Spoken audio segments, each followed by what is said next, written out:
إلى حضرة النبي المصطفى رسول الله صلى الله عليه وسلم وآله الكرام. شر الفاتحة. أعوذ بالله من الشيطان الرجيم. بسم الله الرحمن الرحيم. إياك نعبد وإياك نستعين. صراط الذين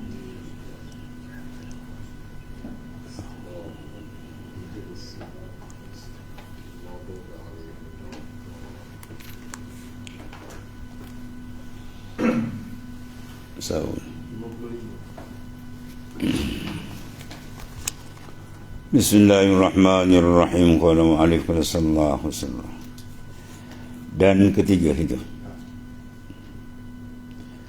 Dan ketiga, sempurnakan basuh pada anggota wudu dengan sempurna, dengan tiada berlebih-lebihan. Sempurna dia tapi tidak sampai israf. Sempurna mana ratanya, kali dia 3 kali wudu, ya basuh dengan sempurna. Itu zahir. Adapun yang batin dia, sebagian Imam Ghazali disebut begitulah. Setiap kali kita basuh yang zahir, maka basuh yang batin sekali. Manakala kita basuh muka, kita basuh yang batin dengan taubat dari segala anggota yang ada di kawasan muka. Taubat daripada melihat benda yang diharamkan, taubat daripada menuturkan percakapan yang tidak diizin dan seterusnya. Adapun pakaian pula, maka sempurna itu dengan 3 perkara dalam sembahyang. Pertama, bahawa adalah ia halal. Itu yang pertama. Apa ibadat pun, apa yang kita gunakan, makanan, pakaian dan sebagainya, mestilah diambil dari yang halal. Kalau yang tidak, maka ia tidak akan diterima oleh Allah Subhanahu wa ta'ala. Bagaimana dalam mana hadis yang sahih disebut, seorang yang berjalan dalam keadaan, kalau kita lihat memang ada kasihan belas, ash'as, aghbar, rambut kusut nasai, badan berdebu. Itu kalau kita lihat orang macam dalam padang pasir, kita akan rasa kasihan. Maka Allah Ta'ala lebih kasih daripada kita lagi. Tetapi jangan langgar syarat. Jadi orang yang dalam keadaan begitu, tiba-tiba Rasulullah SAW menyatakan mat'amuhu haramun wa wuliya bil halal malbasuhu haramun fa'inama yustajab fa'inama yustajabu lahu. Tiba-tiba makan dia tak halal, pakaian dia dipakai tidak halal. Maka di manakah Tuhan nak mustajabkan permohonan dia? Jadi Allah Ta'ala Maha Pengasih, penyayang, tapi jangan langgar syarat ni. Maka Imam Nawawi mintakan kulu minat tayyibat wa manus salihat. Firman Allah Ta'ala, kulu minat tayyibat, makan daripada yang baik, mana yang halal. Kemudian barulah wa manus salihat, anda akan mengerjakan amal yang salih. Maka amal salih itu letak dia nombor 2. Yang pertama ialah aklul halal, makan yang halal. Jadi makan halal itu manzilatul syarat, dia duduk pangkat seolah syarat. Kalau kita semayang, syarat dia tak ada, tak cukup, tak sah. Syarat semayang masa waktu zuhur, tiba-tiba dia semayang zuhur pukul 11.30 pagi. Mana nak sah semayang? Tak masuk syarat, tak kena. Menghadap kiblat, dia bantai terbalik kiblat. Orang kiblat sini, dia balik kiblat terbalik, tak sah semayang. Satrul aurah, mayang tutup aurat, dia akan semayang bukan sebelah pendek. Contohnya. Jadi mana bila syarat tu tidak terwujud, maka ditolak. Maka syarat di sini ialah aklul halal, pastikan makan halal. Dan di sini pakaian kita pakai sumber yang betul-betul halal. Satu. Yang kedua, suci daripada najis yang tiada dimaaf. Bagaimana dalam fiqh najis ada 2. Satu dimaaf, satu tidak dimaaf. Maka sini dia kata najis yang dimaaf. Apa mana najis dimaaf, mana najis tu tetap najis, cuma dimaafkan, boleh dalam sembahyang. Contoh darah yang sedikit, darah tu kau najis, jadi terkena kat badan kita sikit kita ni, tertampar nyamuk tu, nyamuk tu jatuh, darah tu lekat sikit, maka 3 tu boleh sembahyang teruskan. Darah tetap hukum dia najis, cuma najis yang dimaafkan. Kalau tak dimaaf, maka batal sembahyang. Tai cicak ke, si ayam ke, berkena kan, itu batal sembahyang.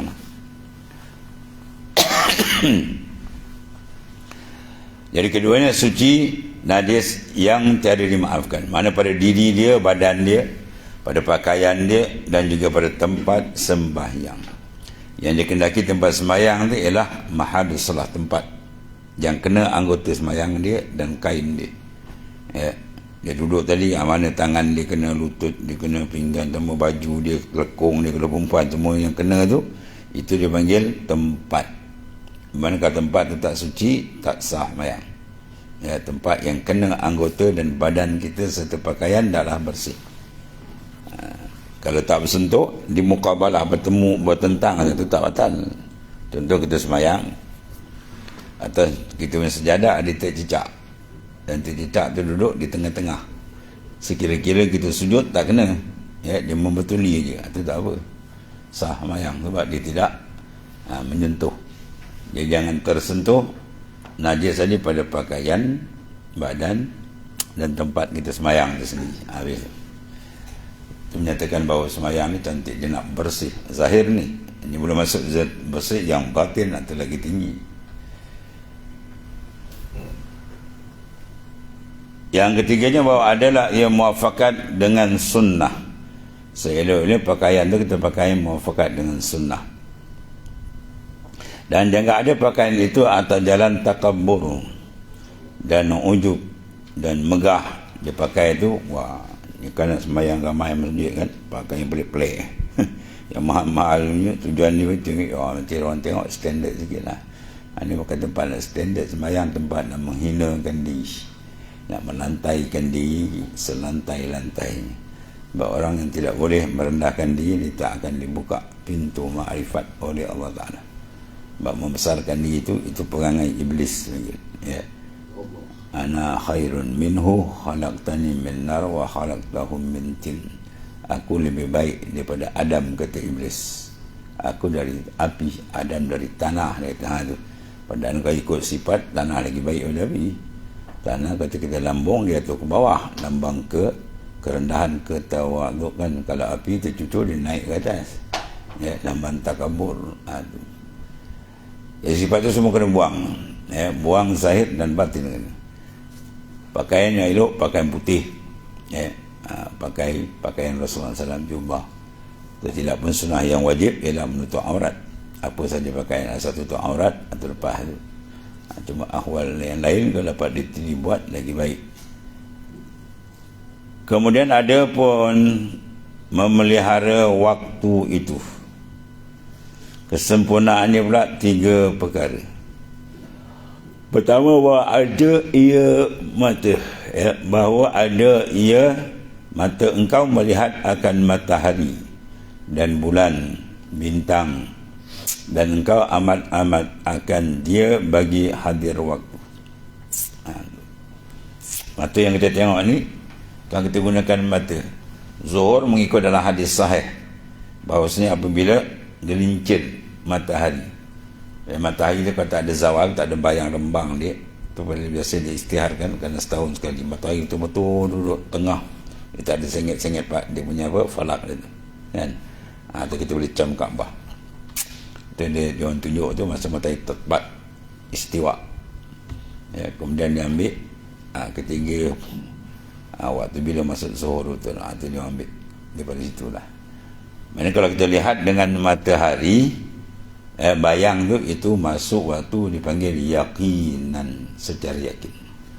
Kalau kita tengok jam, itu bukan yakin, itu zan. Maka zan dipakai, boleh, ya, buat sangka. Dia tengok jam tadi kan, oh dia dah masuk ni zuhur, dah pukul apa, pukul 2 lah contohnya, tu dah masuk lah. Bahawa bila pukul 2, kalau diukur barang, memang bayang tu dah beralih daripada tempat tu, dah pergi ke sana. Mana matahari dah pergi ke arah sebelah, terbenam dia. Kalau asar, dia lebih daripada kayu pengukur. Kayu pengukur kita 1 kaki, jadi bila bayang tu pergi 1 kaki, dia lebih sikit saja, ada tu confirm tu, itu masuk asar secara yakin, walaupun orang berlembang. Kita tengok ukur matahari, kalau asar ni biasa cepat, kita punya jam lambat, ya, kadang 15 minit. Anak biasa ukur tengok kayu pengukur atau kaki. Jadi bila bayang tu dah jadi sekaki, dia lebih je sikit dia tu, tu memang dah masuk, yakin. Tiba-tiba kita tengok dah lebih, kerana kat senti orang belum bahasar ni, tengok jam belum masuk ni, kita pun semayang. Apa hukum semayang dia? Sah. Sebab apa? Semayang tu ialah syarat dia masuk waktu, bukan orang bang. Dan kau semayang orang belum bang, kalau gitu orang tak bang kau tak semayang lah. Main rosak tunggu-tunggu mana dah pun 5:30 tak ada azan lagi, 6 tak ada azan asar, tak payah semayang dia. Anak tak semayang masa tak ada ngombang, maut je. Semayang didulukil waqt, masuk waktu. Sebab tu kita tengok pada kalender tu kan, jam tu dia tunjuk inna salata kanat 'alal mu'minina kitaban mawquta. Sesungguhnya semayang tu ialah kewajipan yang berwaktu. Habis azan tu sunat. Dia tak azan pun semayang kan semayang. Ya. Cuma dalam azan tu ada khilaf dua ulama. Kita semayang azan sebab azan tu sebab masuk waktu, atau semayang sebab azan lis-salah. Azan tu kena semayang atau azan kena waktu. Kalau azan kita pakai pendapat disebut dalam Al-Ashbah wa Nazail, kitab Qawaid al-Fiqhiyah oleh Al-Imam Suyuti. Kalau kita pakai kaul mengatakan azan kena sembahyang, maka tiap-tiap kali kita nak sembahyang kena azan, walaupun waktu dah tengah. Dia sembahyang zuhur pukul 2:30, padahal orang dah azan lama dah, maka dia kena azan. Tapi azan tu dia lah, jangan pergi kat masjid azan pula terpanjat orang. Pukul 3 azan lagi, 3 suku orang lagi azan. Lama kat asar kan 12 azan, mabuk pada orang kampung ni yang nak kiamat pun gitu. Azan tu dia dia azan, aku belahan, kemudian dia sembahyang sunat, qamat sembahyang. Itu satu pendapat yang mengatakan azan di salah. Kalau azan di waktu salah, kita azan tu kena menandakan masuk waktu, maka kalau dah lepas ke depan tak payah azan. Masuk waktu zuhur 1:00 tiba-tiba dah pukul 2, dia tak payah azan, sembahyang qamat dia. Itu dua pendapat.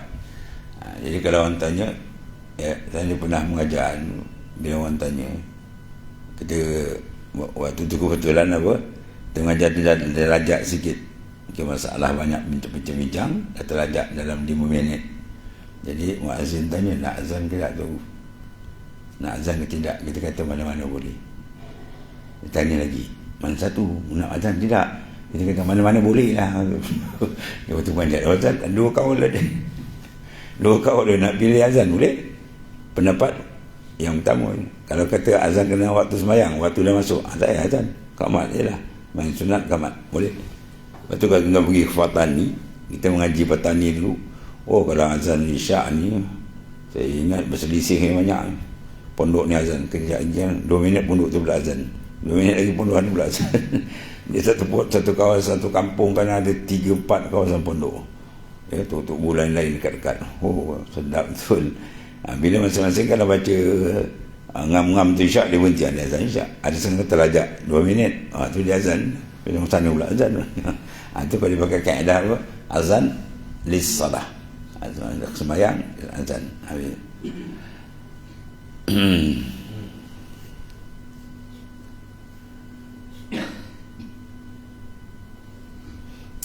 Jadi kalau malam lihat bulan, bintang, dia tahu lah tu cara kedudukan kiblat, kedudukan masa waktu. Keduanya telingamu itu mendengar kepada mana kepada azan, terus tengah daripada perkara yang berhubung memelihara akan waktu. Telinga dengar azan, masuk. Dan ketiganya, hati kamu memikirkan janjian bagi waktu. Hati kamu sentiasa mengingati akan hukmil waqt, mana hukum waktu tu sentiasa ada. Iaitulah dalam satu waktu manusia itu ada berlaku taat, ada berlaku maksiat, ada berlaku nikmat, ada berlaku bala. Dan setiap saat manusia tak lepas dari salah satu. Mana bila dia buat taat, cara dia mana syarak ajar, hendaklah dia bersyukur kepada Allah dan memandang kurnia-Nya. Ya, jangan sekali-kali kita buat ibadat kita pandang diri kita. Habis jawabnya terbalik. Aku ni hebat, aku ni handal, siapa boleh lawan aku? Oh, habis dah jadi babas. Ada cara hukum waqt, hukumil waqti ni. Kalau terkena maksiat cepat taubat. Kalau dapat nikmat guna pada jalan syukur jalan Ta'ala. Dan kena bala mana sabar. Ada tiap-tiap waktu tu ada proses waktu yang membawa dia dekat dengan Tuhan ni. Kemudian ada pun menghadap kiblat. Itu kesempurnaan ni. Menghadap kiblat ni panggil apa? Syarat. Syartun min syurutis salah.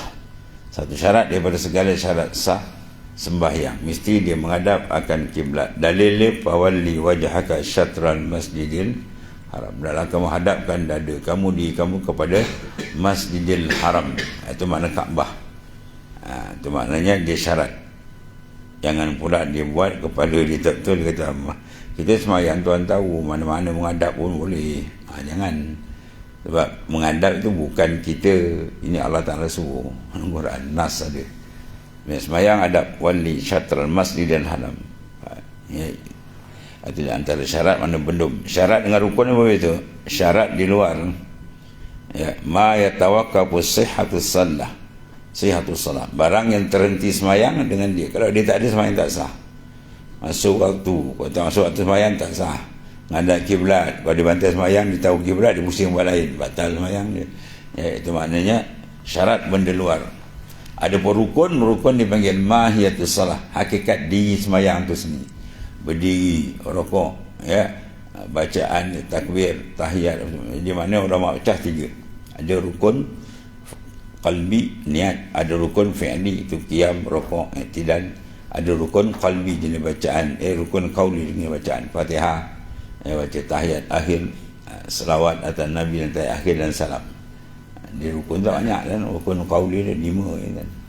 Takbiratul ihram, baca Fatihah, kemudian tahiyat akhir, selawat dan tahiyat akhir, salam tu. Yang lain tasbih apa semua tu semua sunat. Yang lain sunat. Yang tu yang rukun 5 tu. Rukun qauli kan. Yang kedua, bahawa engkau hadap kepada Allah Ta'ala dengan hati kamu. Mana kiblat tu ada dua. Satu kiblat zahir, satu kiblat batin. Kiblat zahir menghadap Ainul Kaabah, di Kaabah. Kiblat batin menghadap akan zat Allah Ta'ala. Apa makna zat? Kita ingat akan kebesarannya, keagungannya, kedahsyatan dia. Sentiasa terasa keagungan. Itu dipanggil hati itu tawajuh. Menghadap Tuhan ni. Dan yang itu yang mahal. Yang tu yang dikira sembahyang tu dia terima atau tidak situ. Aqimis salah li zikri. Dirikan kamu akan sembahyang, tujuannya apa? Li zikri, untuk kamu hadir hati, ingat menghadap kepada Allah Ta'ala. Itu di antara apa?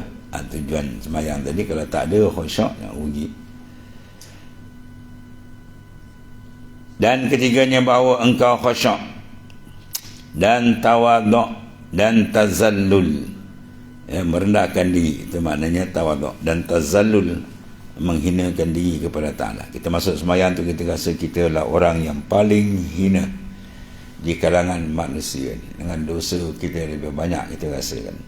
Ya, jauhnya masih diri kita, lalainya kita. Masuk dengan cara sedemikian, mohon pertolongan ya Rab, engkau saja maha mengetahui betapa jauhnya aku, betapa banyaknya kesilapanku, betapa lalainya aku. Itu kita minta dalam sembahyang.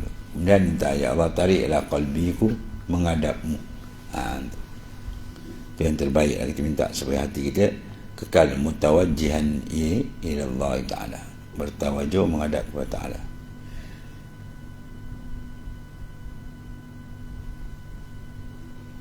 Yang kedua, bahawa engkau hadapkan ni kiblat batin, akan batin hatimu tadi. Ya, hadap kepada Ta'ala dengan hati. Hati itulah dipanggil hakikat diri kita. Dan ketiganya, bahawa engkau khusyuk dan tawaduk. Ya, merendahkan diri, tawaduk dan tazallul, merendahkan diri dengan anggotamu. Berlambang kita, kalau anggota yang paling dekat sekali dengan Tuhan ni, dekat pada makna, ialah ketika sujud. Sujud adalah tempat paling dekat hamba. Maka di situ suruh kita banyak berdoa kepada Allah, minta tetap iman, mati dalam iman, nanti dalam ma'rifat yang khasah, dan seterusnya lah dalam sujud. Ya, banyakkan akan sujud, banyak kelebihan. Bila kita sujud dia, iblis dia melaung dia ni. Melaung dia. Aku disuruh sujud, aku ingkar. Anak Adam disuruh sujud, dia sujud. Oh, satu tamparan besar kepada iblis yang sombong bodoh. Satu lagi, ada pun niat, maka kesempurnaannya 3 perkara, bahawa engkau ketahui apa sembahyang yang engkau dirikan. Sembahyang kita tahu, Allahu Akbar, kita tahu aku sembahyang pada zuhur, pada asar. Yang kedua, suci daripada najis. Mana tadi?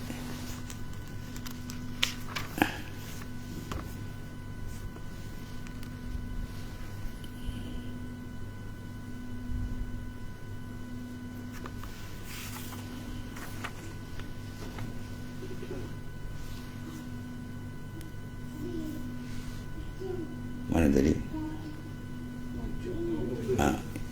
Pertama, bahawa engkau ketahui apa sembahyang engkau dirikan. Itu yang pertama. Mana kita sembahyang tu kita tahu, zuhur ke, asar ke, biar ta'yin. Qasad, ta'arrud, ta'yin. Ya. Qasad, aku sembahyang. Ta'arrud, itu bentang ke sembahyang apa, zuhur ke, asar ke. Ta'yin, kita tentukan, aku sembahyang fardu, kemudian zuhur atau ta'yinkan waktu.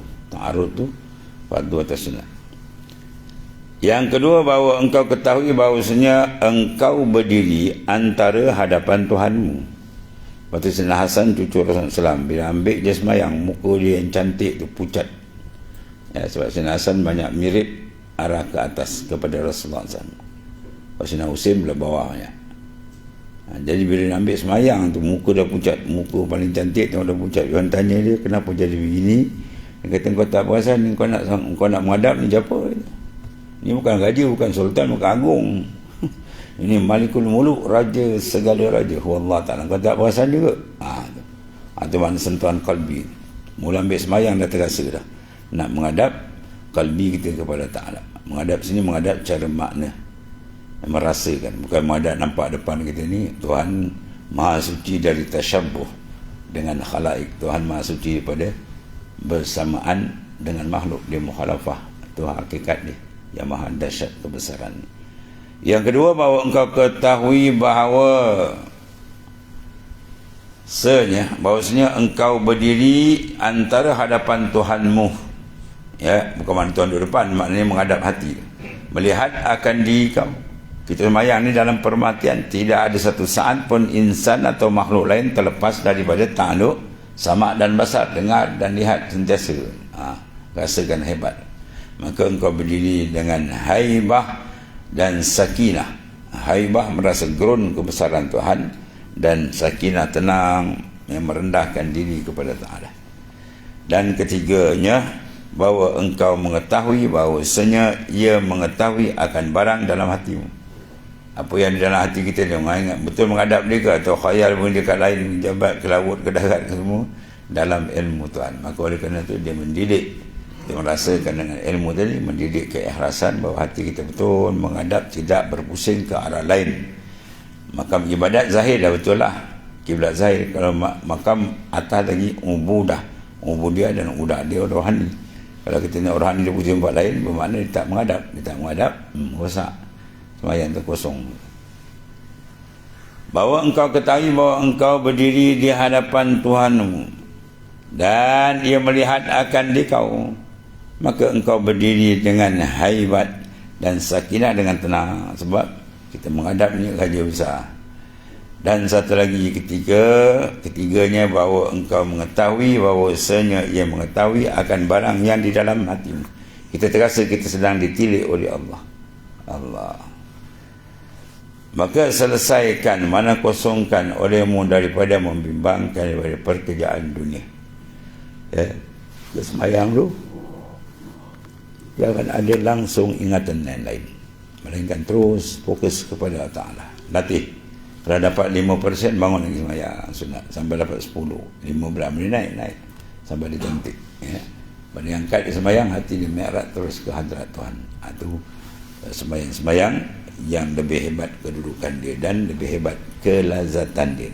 Habis itu, Kemudian ada pun takbir, maka kesempurnaan ini dalam 3 perkara. Wallahu a'lam.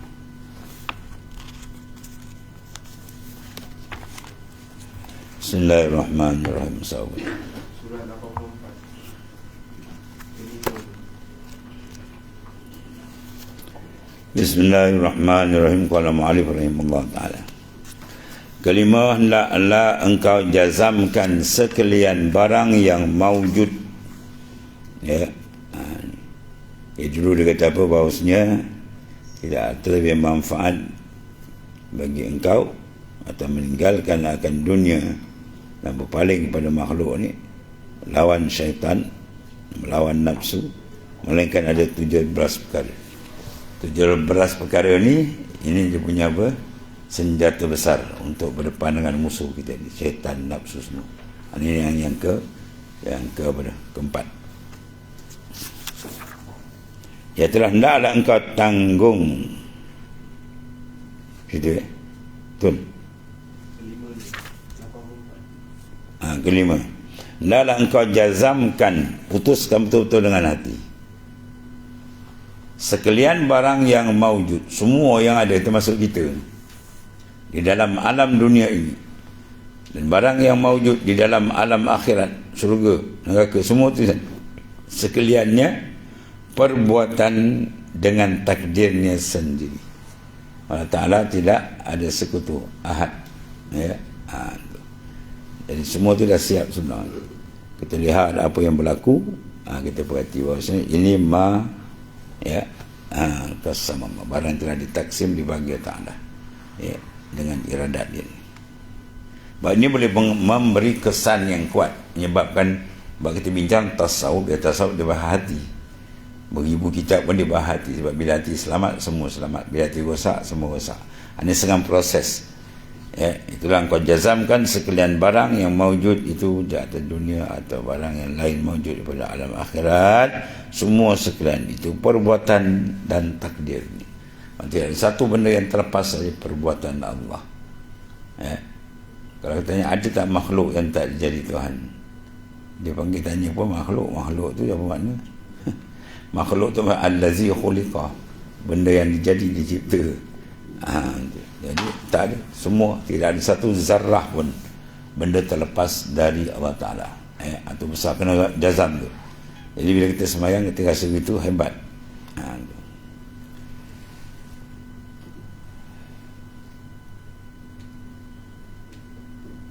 Dan tiada bersyarikat, walam yakun lahu kufuwan ahad.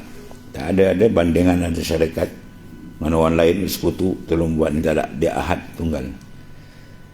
Ia dengan siapa-siapa, dan tiada mengikut ia akan perkataan siapa-siapa, dan tiada mengeling ia kepada ikhtiar siapa-siapa dan kehendak sesiapa. Itu sebenarnya antara kita mendidik hati kita supaya lebih bersih, ya.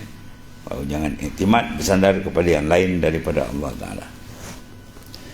Yang keenam, dan engkau jazamkan bahawa sesungguhnya tiada satu orang dan satu makhluk yang lain daripada, ya, bekas pada satu perbuatan, barang ada perbuatan ada di dalam dua alam, melainkan Allah juga yang memberikan bekas pada segala perbuatan. Apa makna bekas ini? Al-asar, kesan, bukan bekas macam kita buat bekas berdi mangkuk kan. Ini makna asarun, makna kesan. Bekas ini makna kesan. Kita berjalan di hutan, tengok tapak harimau tu asar, dipanggil kesan. Ya, kita ni pula kesan. Semua makhluk adalah kesan kejadian, taksis iradat, taksirul qudrah. Kita mengaji Usuluddin kan, sini dia naik sikit tauhid khas nak panjang. Allah. Berarti ada satu pun yang memberi kesan, memberi bekas pada suatu perbuatan. Barang yang lain, perbuatan dalam dua alam ini melainkan ada dua yang memberi bekas itu pada segala perbuatannya. Ya, semua yang berlaku, masuk dekat dengan diri kita, nak kata apa? Itulah apalah tu silum. Pada diri kamu tu Allah Ta'ala jadikan terang, dalil. Api anfusikum, afala tubsirun. Pada diri kamu tak perhati, kata orang kata. Itu suruh man arafa nafsa faqad arafa rabbah. Dia kenal diri dia kenal Tuhan dia. Itu di antara apa? Tanda kita memikir, merasakan tu. Yang ketujuh, jangan sekali-kali engkau ingat dan kerling akan ketinggian, kebesaran, kemegahan dan kemuliaan pangkat. Jangan jeling. Mana kita jangan cari benda-benda yang masyhur, rasa hebat, rasa tinggi, semua kena buang-buang. Kata buang tu tak buka makrifat dengan dia. Sebab akan mendinding hati kita, menghijab. Dan daripada itu, dan kesempurnaan, kemuliaan, pangkat dan dapat darajat dan sempurna bagi yang lain daripada Allah Ta'ala tadi. Kerana semuanya ketentuan Allah berlaku. Ya.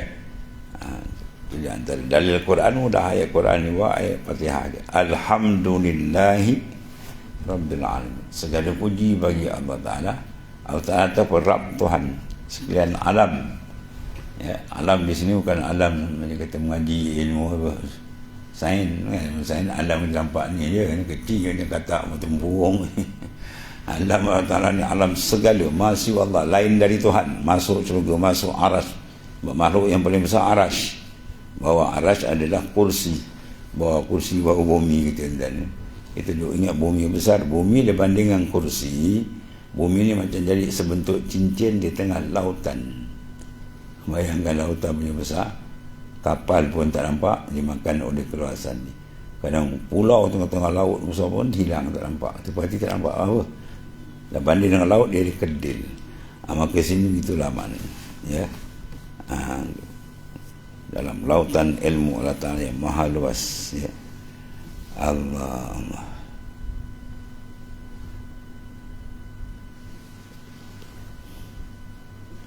Kemudian aras pula dengan kursi sama juga macam tu.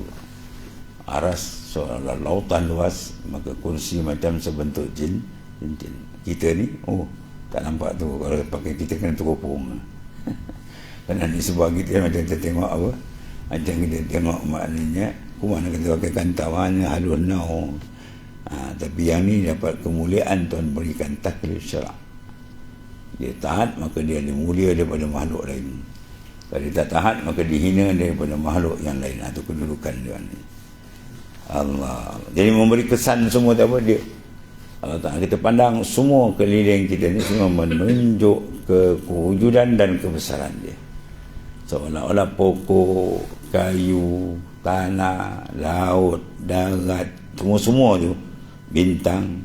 Ya, seolah dia berkata, Allahu mawjud yattasif bisifatil kamalat law lam yakun kadzalik lam yujad syai'un minal awalim.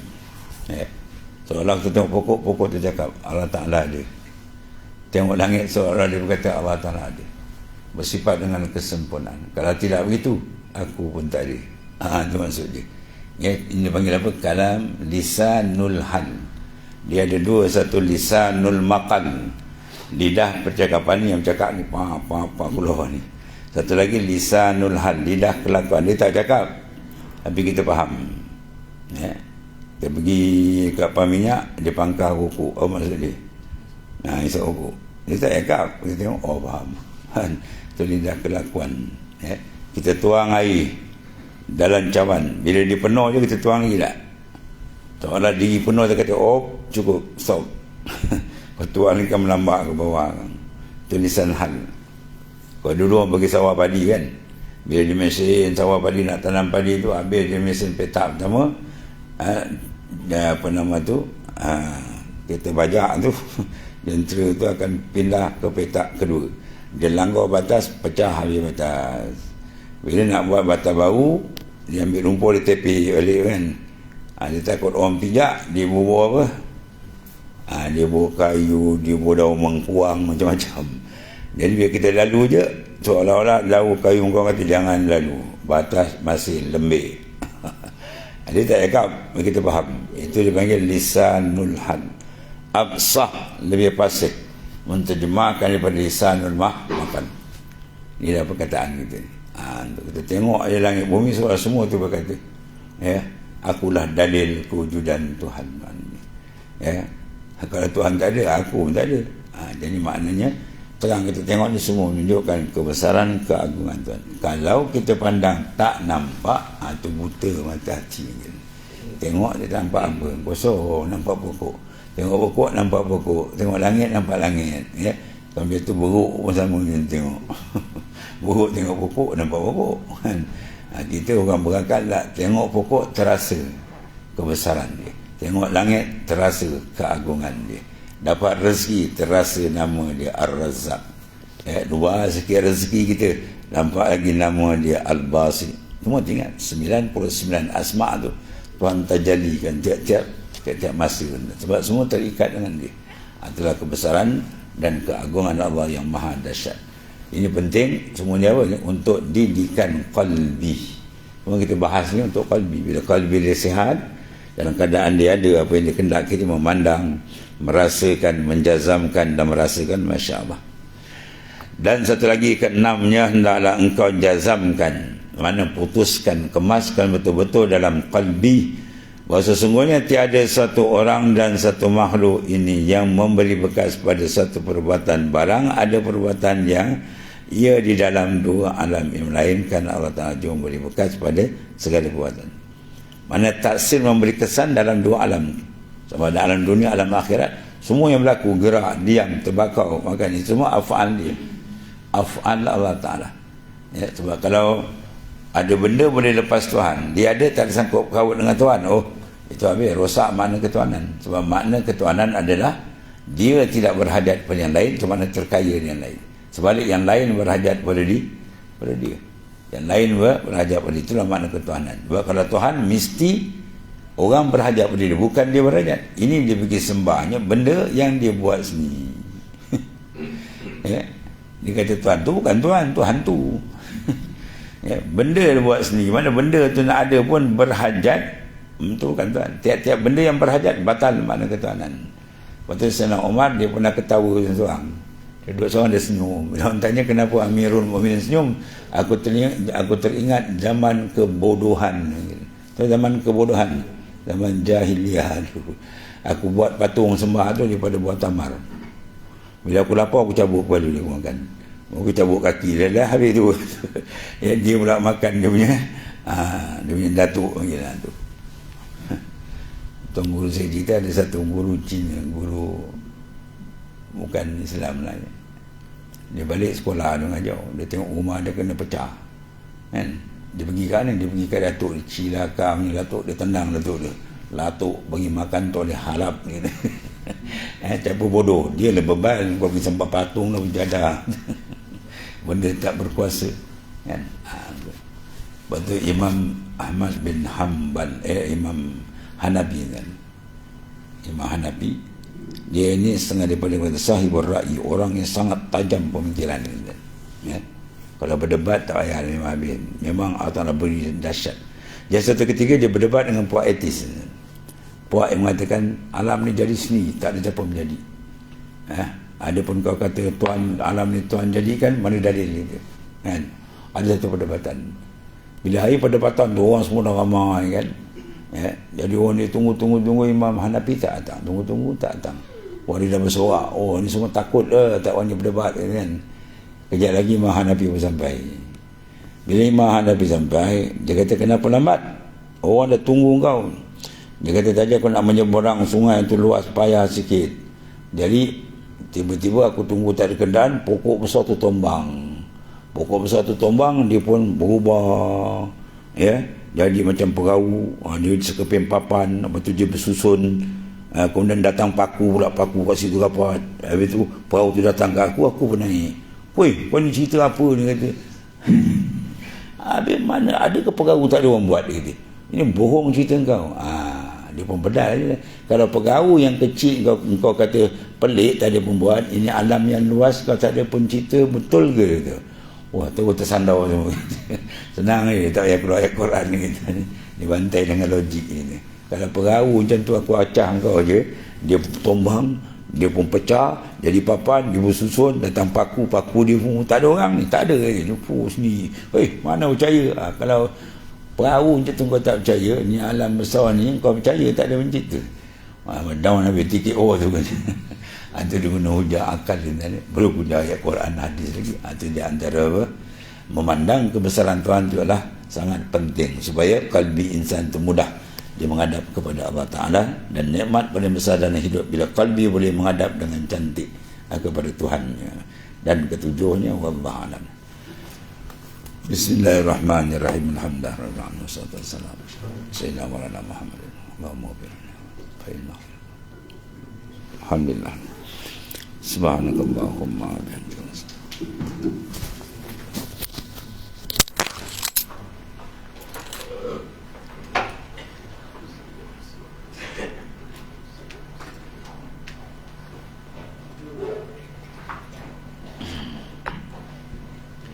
Alhamdulillah. Ya Rabb.